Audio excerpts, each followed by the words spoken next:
So guys, balik na tayo sa trabaho. Nakapagpahinga na tayo. So ayan guys, yung ating maisan yan guys. Ayan. Ayan.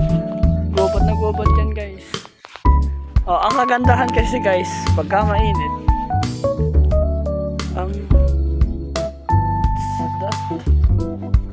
pansin yun guys. Ayun o, yun nasa dulo.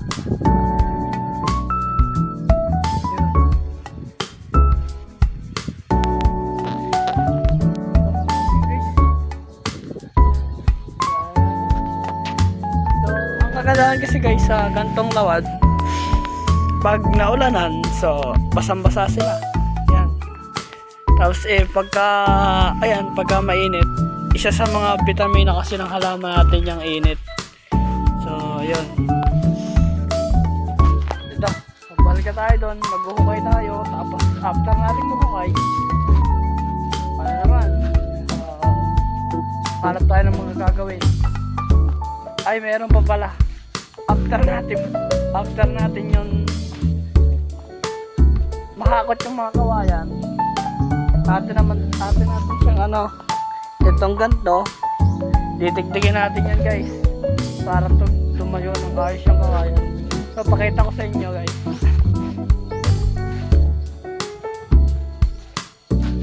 Yan guys, baboy na may kanyang lupa guys. Ayan, manok. So guys, kakaunti na yung kawayan natin. Ayan. Medyo sa alabak, sa pinagkuhanan yan, may mga kawayan pa naman doon. So, kakutin ko na lang sa siguro bukas. Kasi ang pasok namin ay 29 pa guys. 29 pa. So ito guys, nandito na ulit tayo sa ating ampalayahan. Ayan. So guys, magtaka kayo kung yung sa may kabilang yun ay wala pang butas. Wala pa po kasi siyang tanim.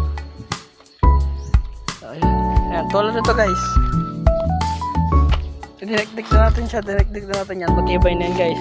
So dapat tuwid. Diba? Yan guys. Tuwid yan dapat. Hanggang dulo yan. Diba? Kasi para dito sa taas na ito, ilalagyan yung tulad nung nasa may patulahan, lalagyan yan dito ng balagbag.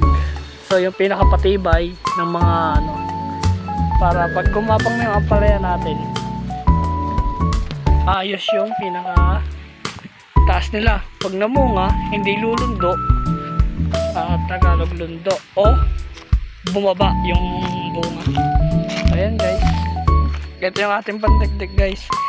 Lang siya, kawayan, puno ng kawayan guys, medyo tuyo na, pero goods pa naman. So ayan, so balik tayo sa paghukay. Yan, tubig lang ang guys.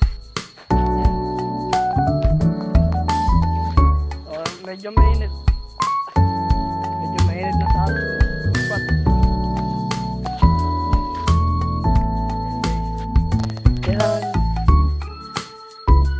Bale 13 na plat po yan, 13 na plat. Tapos dito 7 plat lang po yan. Ayan guys.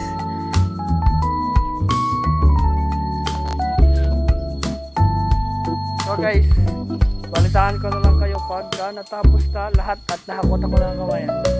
Bye bye, love you.